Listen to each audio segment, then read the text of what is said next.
Hey, what's up? It's Nicole. I'm a budgeting Beezy and I use budgeting and velocity banking to get out of debt. And in today's video, I wanted to actually show an example of how someone can use the velocity banking strategy to save $80,000 in interest on their mortgage in just 1 year. I'm going to start out by writing up some mock numbers here. You have to know your numbers for the velocity banking strategy. That way you can see how quickly you can actually get through some debt. So in this example, I'm going to use the person's income as $4,000 per month. I'm going to say their debt payments are $1,800. Let's pretend that is their mortgage payment. Expenses, I put at $700. This is probably light. Maybe it should go up a couple hundred more dollars, but this is merely for an example again to show you how this would work. In cash flow, I'm going to say is $1,500 per month. Let's pretend that someone did just get a mortgage for, let's say, $250,000, and maybe that's like a 7% interest. I did actually use these specific numbers when looking at the amortization schedule.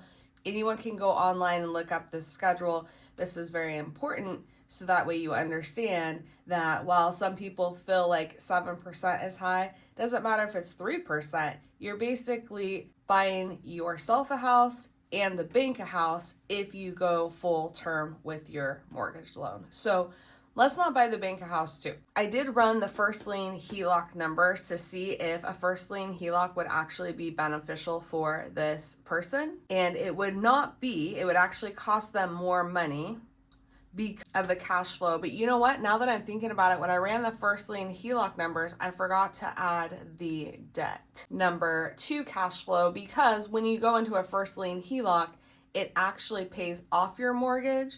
So this person would actually have $3,300. So I'm going to be right back. I got to run that number. Okay, so I did run the first lien HELOC numbers because, again, you wouldn't have your mortgage payment anymore. That goes away.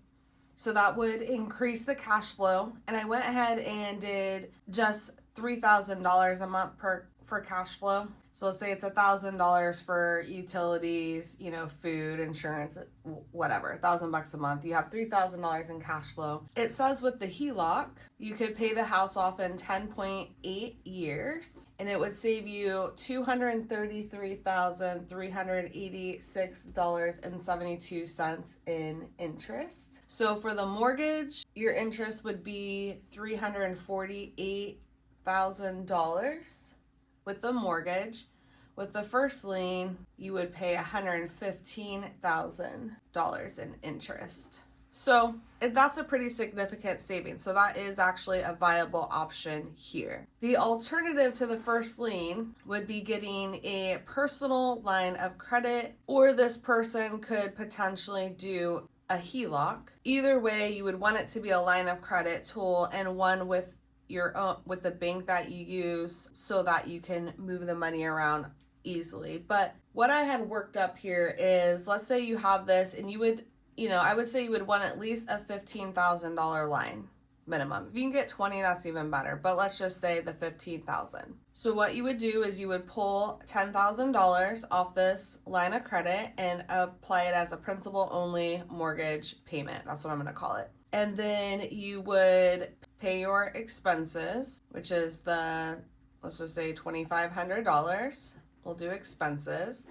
That would put your balance at $12,500. Let's act like these are, 8 to 12% loan products too. I'm not going to go into all the interest per se here today, but line of credit is an average daily balance. It's not an amortized schedule. So even though it's like, well, this is more than this percentage, 7%, this really equals to over 100 and some percent. That's really what it means in mortgage 30-year amortized loans. So do not be fooled by these numbers. 8 to 12%, you're paying that on the average daily balance. So it's really going to cost you pennies compared to mortgage. Anyway, so you have a balance now on your line of credit product of $12,500. You've applied this $10,000 principal only mortgage payment to your mortgage. That $10,000 payment is going to move you up 3 years in your amortization schedule, that one lump sum payment. everyone has good intentions with trying to make smaller payments to their mortgage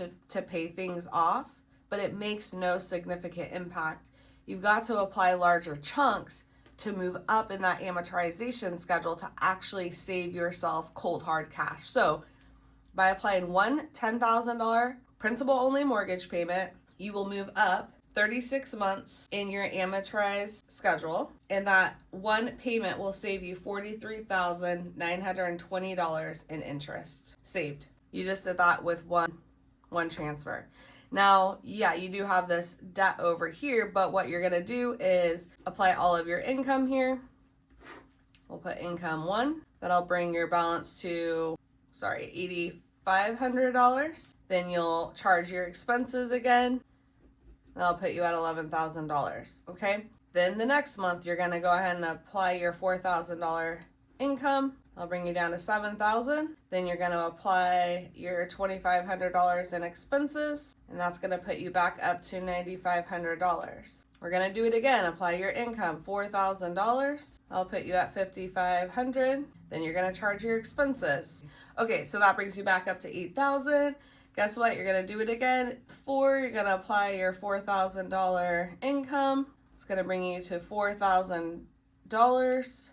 You're gonna charge your expenses of $2,500 expenses. I'm gonna go ahead and just flip this over here. So that'll put you at $6,500. Then you're gonna minus your income again. Let's see what month we were on for. So this is 5. So now you're at $2,500, right? Yeah, $2,500. Then you're gonna charge your expenses again, $2,500 expenses, and you're at $5,000. So then again, you're gonna apply your income at $4,000. So at month 6, you're gonna have basically almost paid that off. You're gonna be back down to $1,000 if I did my math right. Now there are gonna be some interest charges, and let's say it is, $150 a month. Okay. But you work that balance back down. So at month 6, what you could do is charge or pull $10,000 and apply a principal only mortgage payment to your mortgage. And then you're gonna have your monthly expenses, $2,500. So that'll put your balance back up to $13,500. Okay, well, we know that to basically get this $12,500 paid off, that took about 6 months.